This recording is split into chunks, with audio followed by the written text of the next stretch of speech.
This is Plant-Based Briefing, Greenwashing the Field, Funding and Misleading Information in Dairy Sustainability Research, Part 1 by Matt Vitello at switchforgood.org. And I'm your host, Marian Erickson.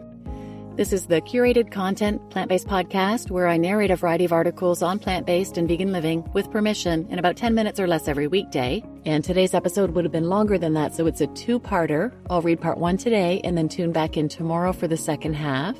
And I'm pleased to have permission from Switch for Good to share their content. So now let's get to today's plant-based briefing. Greenwashing the Field, Funding and Misleading Information in Dairy Sustainability Research, Part 1 by Matt Vitello at switchforgood.org. Summary: Big Dairy is greenwashing, systematically underreporting methane and nitrous-oxide emissions while using USDA-backed checkoff programs to fund research and ads that downplay the industry's climate footprint. What is greenwashing? The problem today.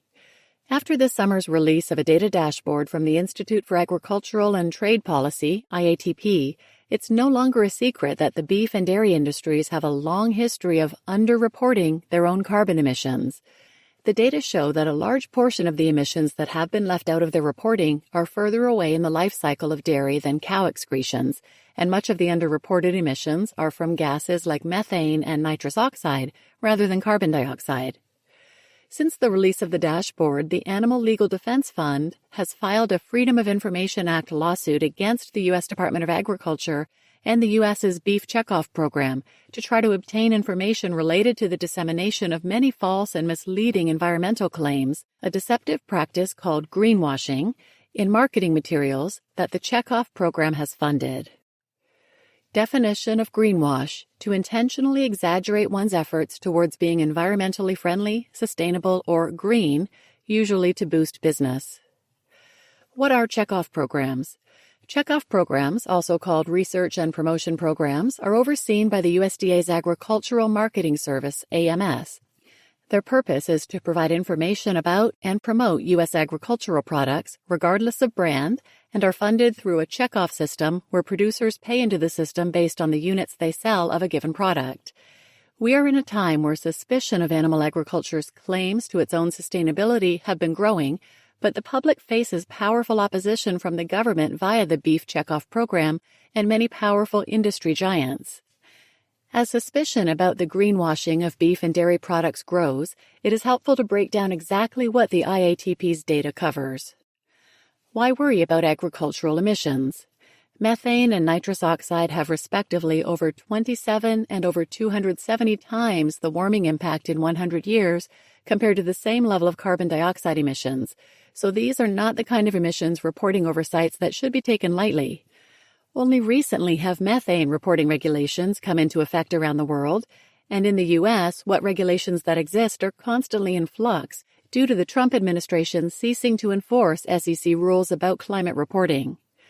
What rules that exist do not require breaking down emissions reporting by gas emitted. Scope 2 and 3 emissions are often from parts of the process that are more difficult to measure and distant in the supply chain, including upstream and downstream activities from the farmers themselves, for example, nitrous oxide emitted from fertilizer used on feed crops. It is easy to conceal these emissions and difficult to unearth the truth without careful, holistic knowledge of one's entire value chain. It is important, of course, to remember that the science behind all of this is hotly contested. At least it might seem that way at first. Certainly, there's plenty of scientists who make such claims, but there's a glaring red flag.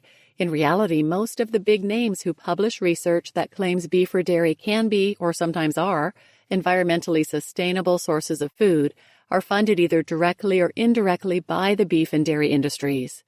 So, who is getting funded by industry interests? Frank Mitloehner and Clear, Stretching the Truth. Frank Mitloehner is one of the chief researchers who, for the last few decades, has been driving Big Dairy's push towards calling itself sustainable. Along with heading the Clarity and Leadership for Environmental Awareness and Research, or CLEAR, Center at UC Davis, he publishes works that largely call into question the claims widely accepted among researchers that methane emissions are a huge problem for the climate. He has also received funding to the tune of over $5 million from beef and dairy industry interests like the Beef Checkoff program over the past 20 years. One of his most publicly visible accomplishments happened during the early stages of the proposal of the Green New Deal back in 2019. Some staff associated with Alexandria Ocasio-Cortez, or AOC, reached out to Mittlerner as an expert on agriculture's contributions to climate change, walking back language on a fact sheet that referred to cow farts. Cows actually produce methane themselves, largely through belching, and Mittlerner's hour-plus-long call, he believes, helped set the record straight. However, the ordeal somehow led to AOC's office removing any reference to cows from the fact sheet, despite the very clear role of animal agriculture in climate change. Mittlerner himself doesn't deny that animal agriculture is a large GHG emitter, typically using comparison to other huge emitters to downplay the role of animal agriculture. Mittlerner is perhaps unique in an era of science denial under Trump, in that he does not seek to actively question climate change or even the idea that agriculture might play a significant role in it. His work has instead been to call into question just how significant that role is, especially favoring comparisons to fossil fuel giants. In one tweet, he called combating the use of fossil fuels the 800-pound gorilla when it comes to reducing climate change. It is an inconvenient truth, of course, that once methane emissions are considered, the IATP data on the top 15 meat and dairy producers shows that they emit more greenhouse gases than oil companies like Shell or ExxonMobil. If this is inconvenient for animal agriculture and Mittlerner's claims, then the fact that we will not succeed in meeting any of the Paris Agreement climate thresholds without global shifts toward plant-based food systems is downright ranklesome. Despite these realities, the dairy industry has a penchant for claiming its commitment to sustainability and even to net zero greenhouse gas emissions by 2050. Mittlerner is not the only expert to dispute the extent of cattle's role in continuing climate change. Much of his Clear Center's funding for its research into beef and dairy, unsurprisingly, comes from beef and dairy interests. A coterie of researchers work for the center, continuing to produce research on animal agriculture, which, by and large, skirt the more radical conclusions about animal agriculture itself from the rest of climate academia. You just listened to Greenwashing the Field, Funding and Misleading Information in Dairy Sustainability Research, Part 1 by Matt Vitello at switchforgood.org. And I'm your host, Marian Erickson.